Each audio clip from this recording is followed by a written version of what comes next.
اولئک الذین اشتروا الحیاۃ الدنیا بالآخرہ، بس اب فلا یخفف عنہم العذاب ولا هم ینصرون، آیت نمبر 86 پڑھا میں۔ اللہ تبارک و تعالیٰ فرماتا ہے اولئک الذین، یہ وہی لوگ ہیں وہ، یہ جن کی سزا کی بات اللہ تبارک و تعالیٰ فرما رہا ہے، جو کتاب کے کچھ حصوں کو مانتے کچھ حصوں کو ترک کر دیتے، یہ وہی لوگ ہیں جنہوں نے خرید لیا، اشتروا، اولئک الذین اشتروا، یہ وہی لوگ ہیں جو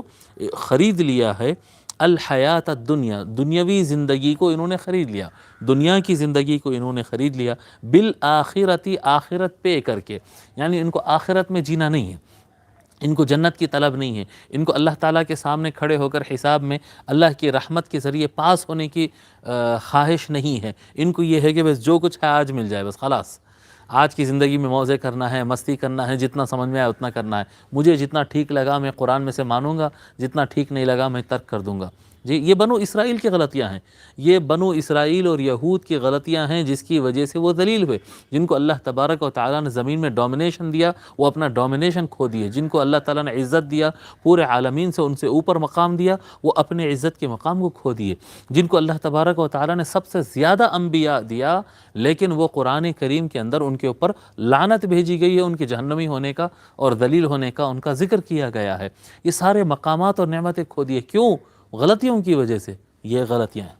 یہ غلطیاں ہیں۔ اللہ تبارک و تعالیٰ بلا وجہ نہیں سنا رہا ہے ہم کو اپنے محبوب کی زبان سے، اس لیے سنا رہا ہے تاکہ اس طرح کی غلطیاں ہم نہ کریں۔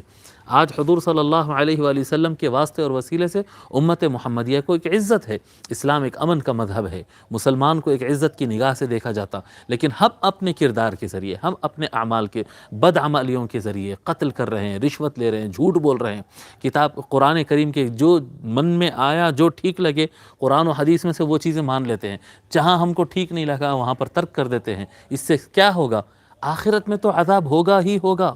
دنیا میں رسوائی ہوگی اور ہو رہی ہے،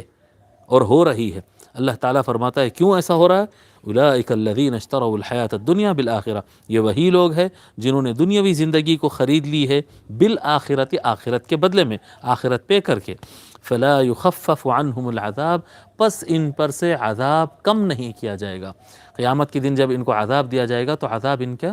کم نہیں کیا جائے گا، اور عذاب خوب دیا جائے گا، ولا ہم ینصرون، نہ ہی ان کی مدد کی جائے گی۔ بہرحال ہم مسلمان ہیں، اللہ تبارک و تعالیٰ کے کلام کو اور آقا صلی اللہ علیہ وآلہ وسلم کو مانتے ہیں، ہم پر لازم ہے کہ قرآن کو اور حدیث کو جب مان رہے ہیں تو پوری طریقے سے مانیں۔ ایسا نہیں ہے کہ جہاں پر طبیعت مائل ہو وہاں پر مان لیا، اور جہاں پر طبیعت مائل نہ ہو، ٹھیک نہ لگے تو وہاں پر نہیں مانا۔ نہیں، کلام اللہ ہے، اس میں چوائس نہیں ہوتا، چوائس نہیں ہے اس کے اندر کہ ہم یہ مانتے یا نہیں مانتے، ایسا نہیں ہوتا۔ دین ادخلوا فی السلم کافہ، جب دین میں داخل ہو گئے تو پوری طریقے سے داخل ہونا چاہیے۔